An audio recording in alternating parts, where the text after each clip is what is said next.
this week. What am I talking about when I talk about grief?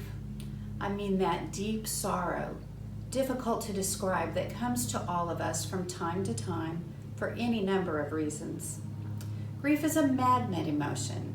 It can attach itself to other emotional feelings such as anger, guilt, fear, bewilderment, anxiety, and even sometimes relief. We tend to associate grief with the death of someone we know and love, or perhaps even a person we've admired from afar, like a president or a famous artist or musician. But many other things can plunge us into grieving. The loss of a job, the end of a relationship, homelessness, moving to a new community, the death of a beloved pet, stay-at-home orders that change our lifestyle. All of these things can bring on very real episodes of grief. Loss is a regular and inevitable part of life, so grief is a reality in everyone's life. But what do we do with all the feelings? That concern is not a new one. The Bible is filled with examples of grief. When Jacob is told Joseph died, even though Joseph was actually alive and a slave in Egypt, Jacob grieved over Joseph and became very protective of Joseph's younger brother. David grieves deeply over the death of his rebellious son Absalom. Mary, Martha, and Jesus, the whole village of Bethany really, wept over the death of Lazarus. Jesus wept, despite knowing Lazarus would soon live again. Our Bible acknowledges the very real human need to grieve.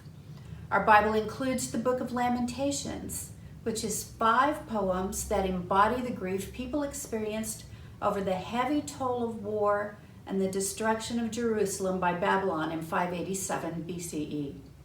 These poems contain all the raw, earthy, intense emotions we all experience at some point in our lives. The poet blames God, but at the same time, the poet blames his own nation for refusing to correct the injustice they knew to be rampant in their country.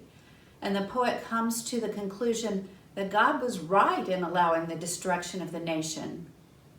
More importantly, the author has left a record of his grief and shares with us all these centuries later the hope he still has in God. Hear these words from Lamentations 3, beginning with verse 17. My soul is bereft of peace. I have forgotten what happiness is. So I say, gone is my glory and all that I had hoped for from the Lord. The thought of my affliction and my homelessness is wormwood and gall. My soul continually thinks of it and is bowed down within me. But this I call to mind, and therefore I have hope. The steadfast love of the Lord never ceases. His mercies never come to an end. They are new every morning. Great is your faithfulness. The Lord is my portion, says my soul. Therefore I will hope in him.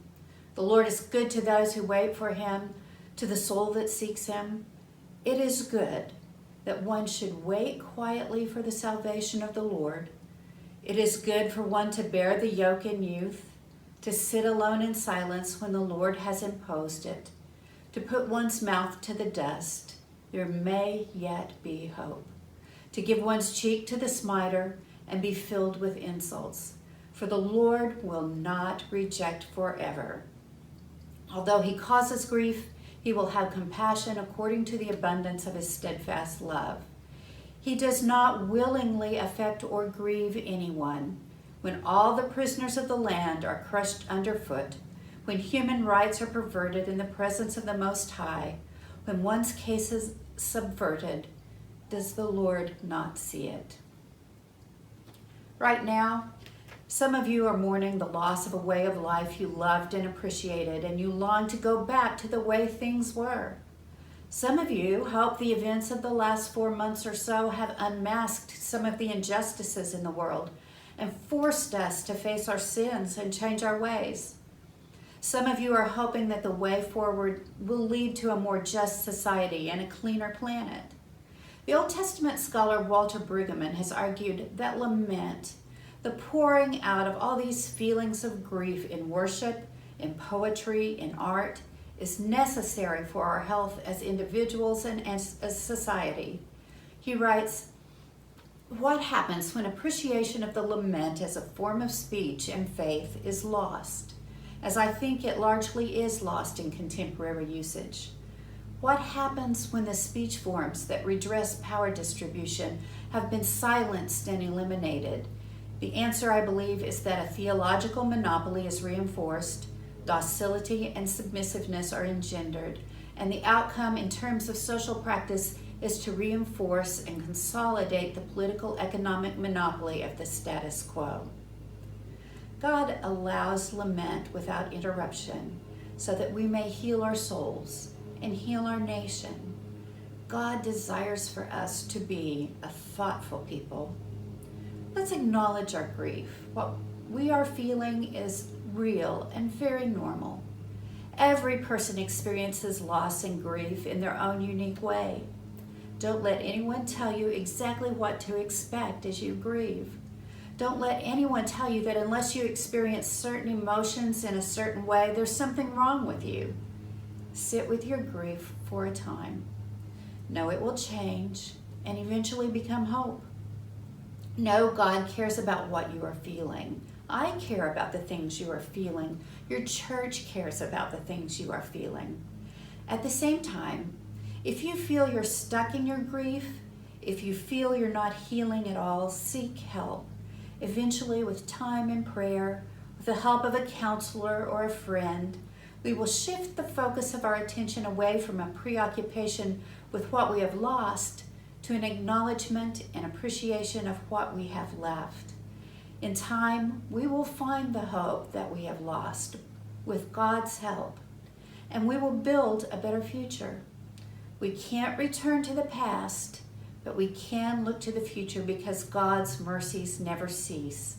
Morning by morning, they come to us anew. In every time and place, our deepest needs and concern are not ours alone, but they've been felt and endured by people who have gone before us. We have to take the time to lament, to remember, to appreciate what is missed about the person or situation who has left us, to experience those authentic feelings of sadness, to talk about them with people who will listen. And we have to do these things so that in remembering how blessed and good life can be, we gradually move into a desire to reinvest ourselves in life again, to again find ways to construct new ways of embracing the life that we've been given for as long as we can have it. The poet of Lamentations has said it so well. "Morning by morning, new mercies I see. Great is thy faithfulness."